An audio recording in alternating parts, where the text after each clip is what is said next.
Hello, everybody. Again, this is Mike here, and I am going to do the second video on my series on the Enlightenment. As I covered in the last one, I'm kind of learning this as I go along, so you're kind of learning about all this stuff with me, and I'm still endlessly fascinated about it, so I'm going to be doing a lot of these over time. Today, I am doing this one on a rather interesting character I'd never heard of. Full name, Giovanni Pico della Mirandola, and his oration on the dignity of man, or as I'm probably just going to say from here on out, either Pico or just Mirandola, for sake of brevity, and only so much space on the camera here. So I'm going to try to keep this under a half an hour if I can. So Mirandola was born into a position of property and quite a bit of money, titled property, as in he had the title Count of Concordia when he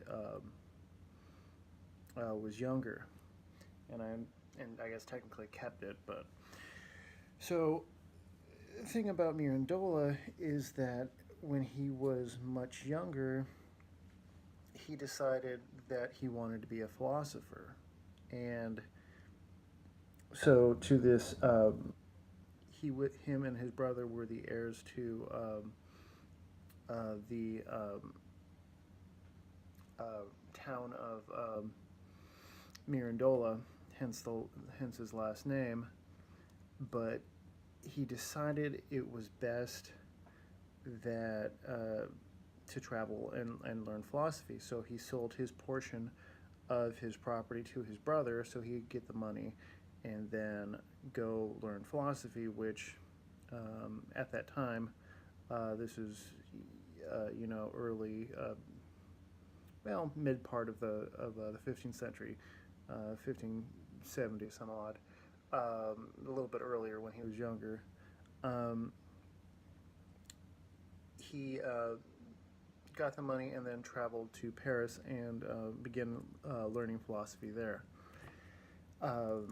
Again, at a very young age, which was fairly rare. Usually this is something that somebody did when they were older and had essentially money and not much else to do. So he ran up into Paris, and as he was studying in Paris, he would come back down into Italy occasionally, where he ended up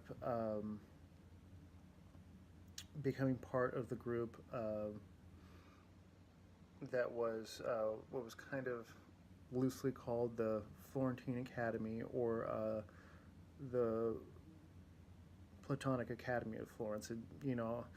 Either name was kind of accepted, and that was the Florentine Academy was started by a guy mentioned in the last video, Marcio Ficino, excuse me. And the whole purpose of that was to have this property that Ficino was given by Cosimo de' Medici, an estate away from Florence, where they could essentially go and have these conversations. It was really just more kind of a group of friends. It wasn't really what you would call an academy or any sort of university.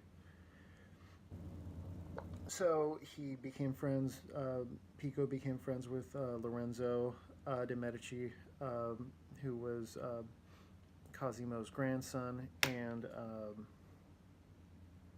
who ended up running Florence in his own right later on. Other people who were part of this academy was, obviously, as mentioned already, Ficino, and then Angelo Poliziano, who I may end up doing a video on later, because he was a very interesting character in himself, mainly because he was the tutor to Cosimo's grandkids, Lorenzo de' Medici and Giuliano de' Medici, which comes into play very interesting later on. I'll get to that maybe at the end here. So he's kind of going back and forth between Florence and Paris, and he's, getting in really good with these group of Renaissance humanists. This was kind of the in vogue thing at the time. So along the way here, this is where the story gets a little bit more interesting. Pico decides the best thing to do, and maybe this just had to do with, reading a lot of these ancient philosophers, and I get my cat here. She is going to make an appearance today. And poets of the ancient period. So I think he was motivated by that somehow, or maybe he just fell madly in love with her, but he decided to kidnap the wife of one of Lorenzo de' Medici's cousins. Probably not the smartest thing to do, to kidnap somebody's wife, or, kidnap any person, right? So he ran off with her, and it may have been a mutual agreement between the two of them, because she wasn't harmed in any way. And he's eventually caught up with and arrested. And, this could have very well been not the end of him. He probably wouldn't have been killed had not Lorenzo, his good friend, intervened. Keep in mind, the Medicis were essentially running Florence at the time, so they had a lot of sway. Lorenzo talked to those that were imprisoning Mirandola and got him released. So Mirandola goes back up to Paris, decides maybe not the best thing to hang around down south at this point. And while he's in Paris, he comes up with what ends up being called his 900 Theses. What is the 900 Theses? The 900 Theses is essentially 900 questions on philosophy that Mirandola thought the best thing to do was to have those discussed openly in a sort of conference. So when he's 25 years old, he travels down to Rome and gives the oration on the dignity of man, which is how I was introduced to this character in the first place. And it's fairly short and very beautiful. It's kind of, definitely has this quintessential Renaissance humanist feel to it. This is where you really do see the beginnings of individualism. I'm paraphrasing here, but he does say that, people are born with the ability to either be, brutish or angelic. That you have that free will to, decide your own fate, which is a very important thing, especially when back then there was a lot of kind of fatalistic attitude towards the world. Well, this is the lot you're dealt with. There's really nothing you can do about it. Whereas Mirandola and a lot of other theories and Mirandola and a lot of other humanists were saying similar things, that no, you have the ultimate say in what you want to do in your life. These are big steps. It may not really seem like it, but they are. So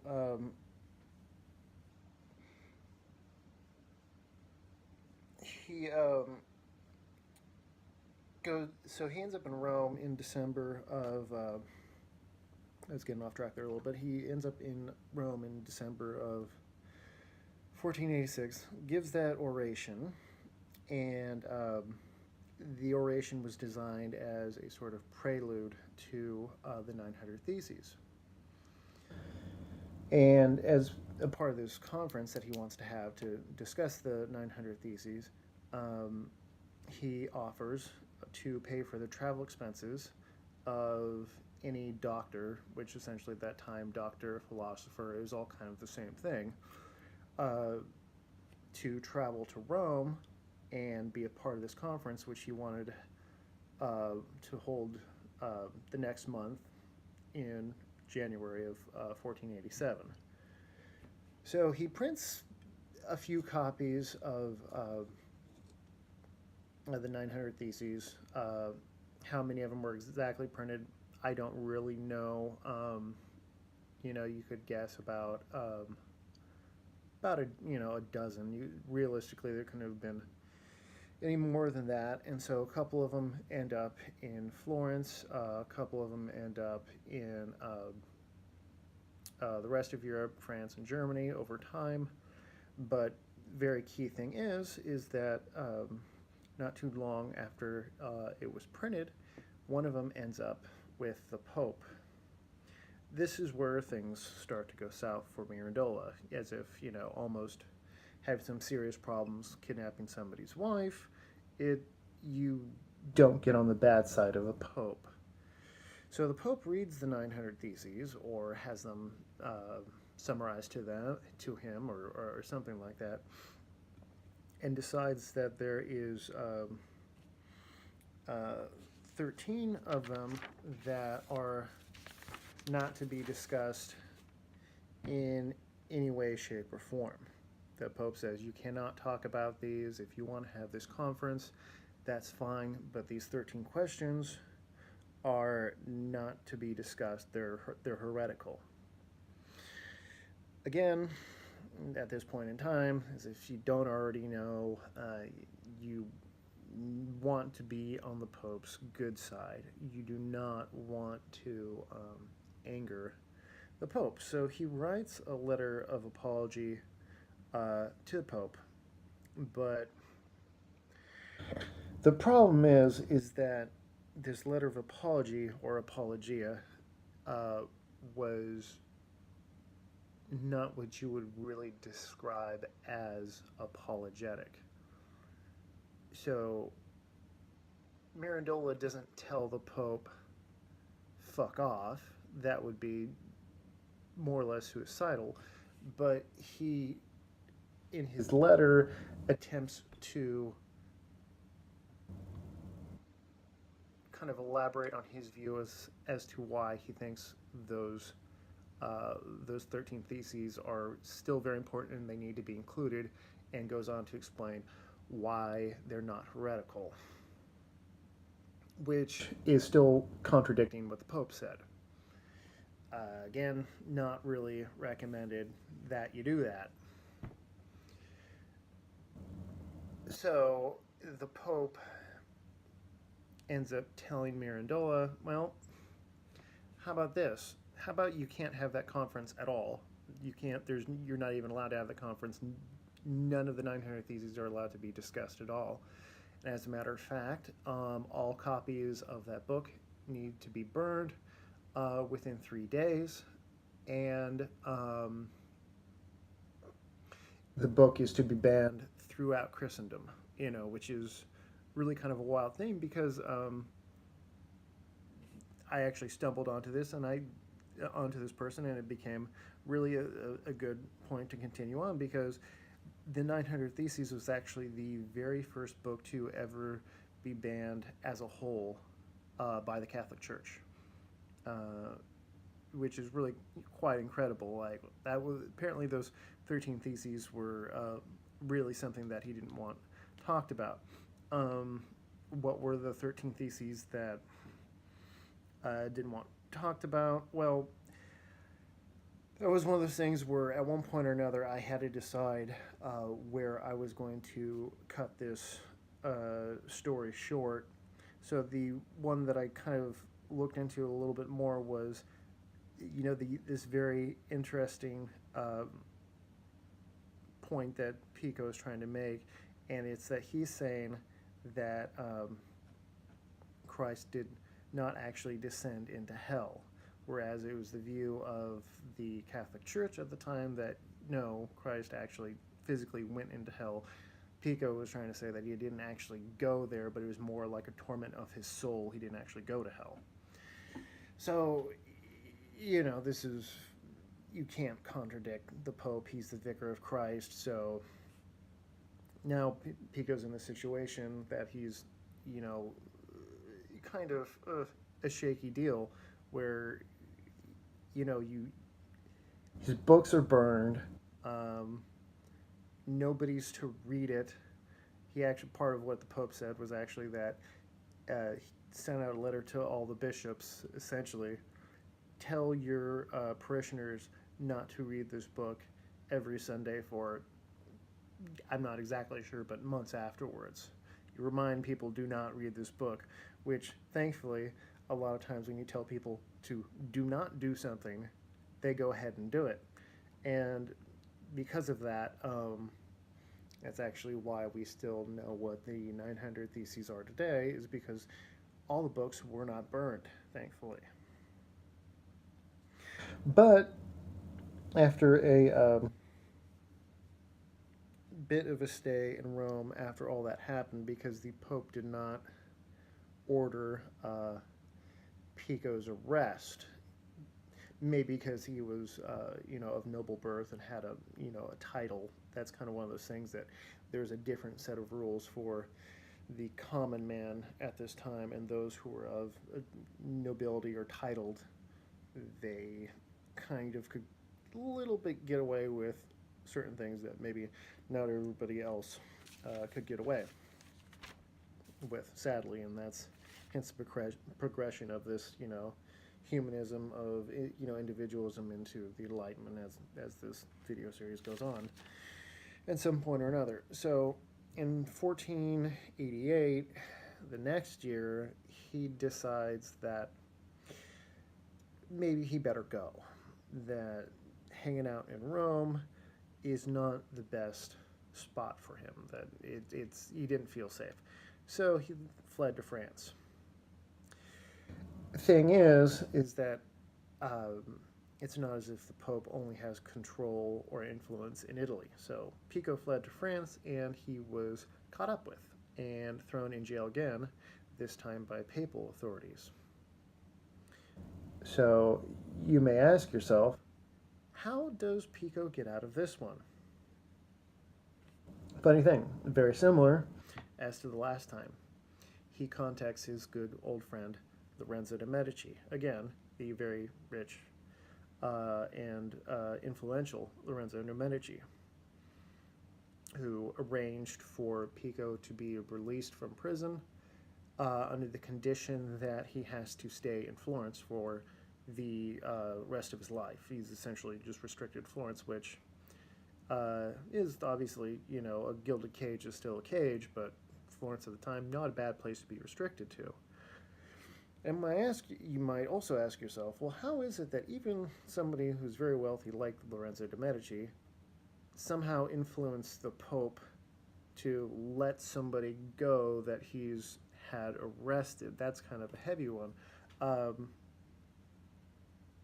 The Medici Bank that Lorenzo was the head of was in part managing an incredible amount of the Vatican's finances. They were bankers for the Vatican. So that's how you get your friend released out of the Pope's clutches, is by being the Pope's banker. So good news for Pico is that after that Pope died, his name was Innocent VIII, the next Pope is one of the, as this kind of goes on into the Renaissance, even the popes become more liberal. And when I say liberal, I'm using it in the more classical sense of libertarian or libertine, that they're a little bit more loosey about, go ahead, express yourself, don't, that this is a good thing, free will, do what you want to do under certain conditions, is what they're okay with. So the next pope, Alexander the sixth, who is a fascinating character in himself. When I said be more libertine, he's a good example of it. He actually had his mistress living with him in the papal palace, which back then was, the height of drama and something you're definitely, the Pope is not supposed to do. He's supposed to have his mistress living with him in Vatican City, or the Vatican at the time. It wasn't really separate. So what happens to Pico after this? This is where it gets kind of interesting, and I may end up doing a video on character Savonarola, which is what ends up happening with Pico here. So Pico, Poliziano, and a couple other members of the Florentine Academy,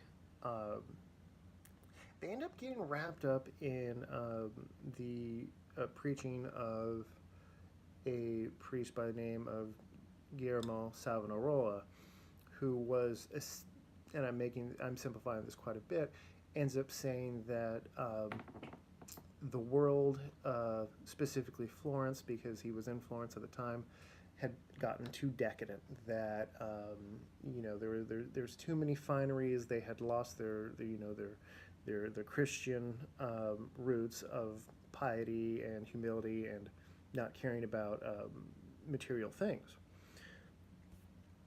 So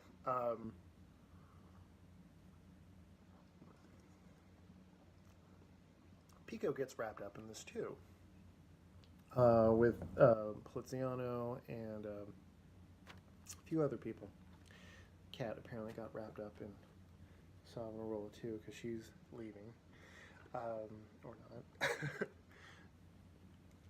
So Savonarola was again preaching about Florence being too decadent. So these characters get wrapped up in it too, to the point where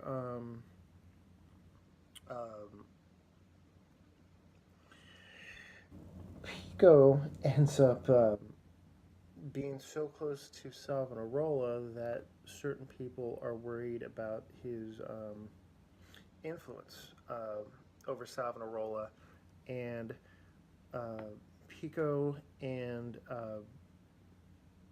Poliziano end their lives being poisoned by somebody. The world may never know.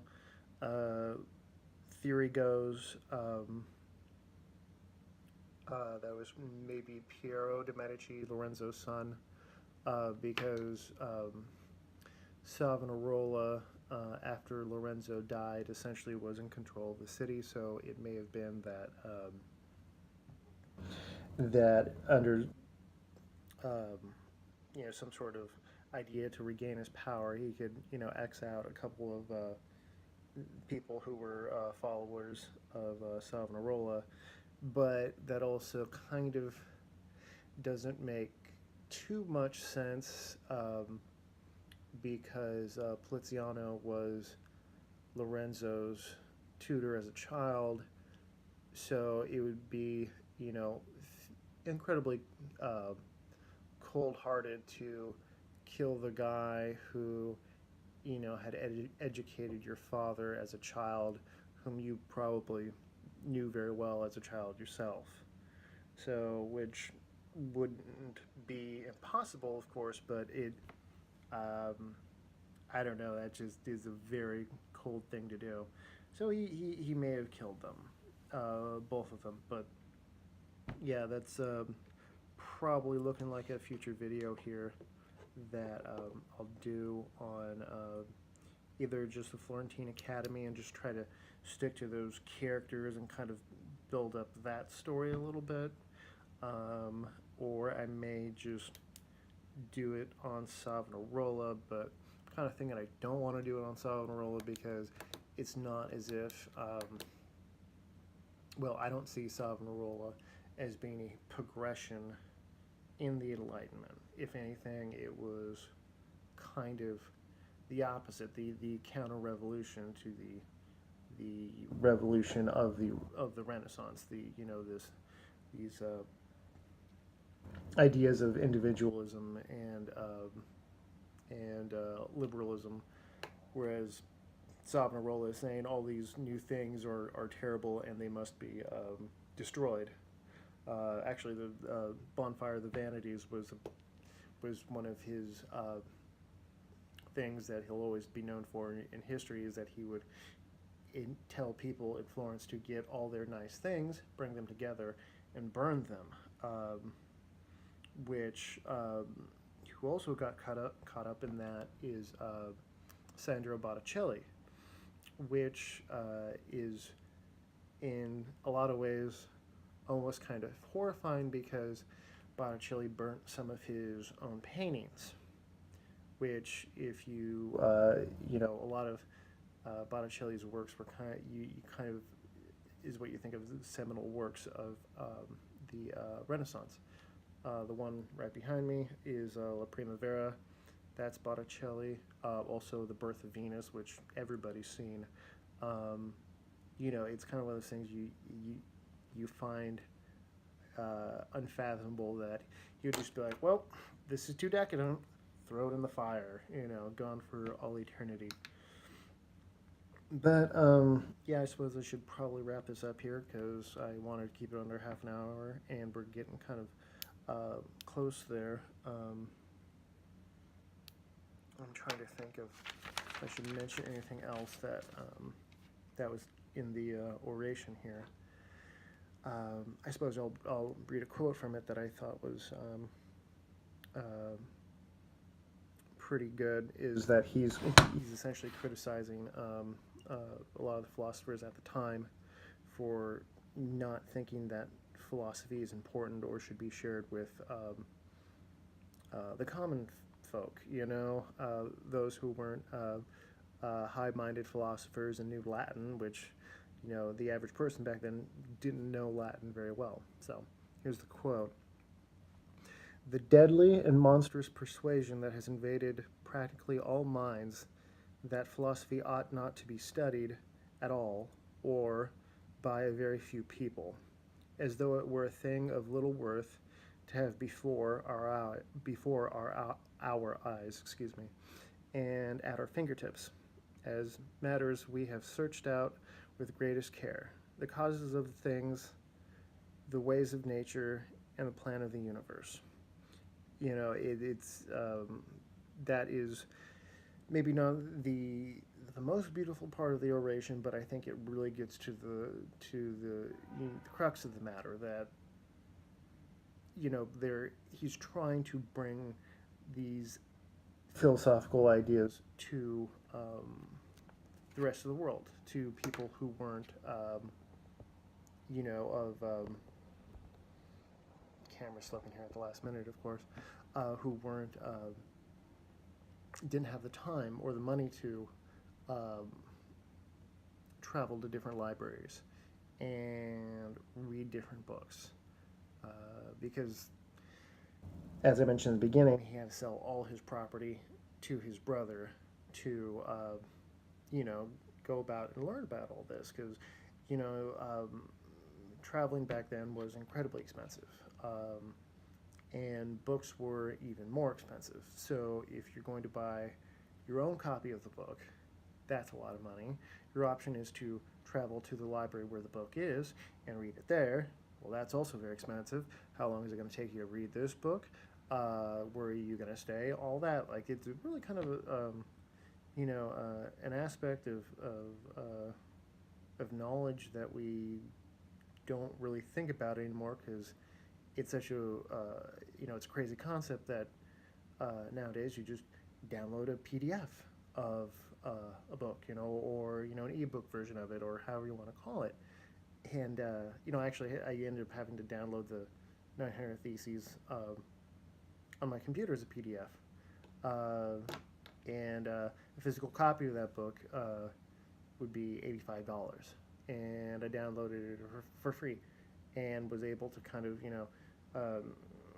research this a lot better. But back then, you'd have to travel for miles, days. Oh well, this library has this book that I should probably read about. So, yeah. In conclusion, Pico Mirandola, part of the progression to bring knowledge to the world, and not just the elites of we know Latin and we kind of don't want everybody else to know it. So that was a little bit of a deadpan drop to the end of it, but there it is. Thanks for watching, and I'll do another one of these at some point in time.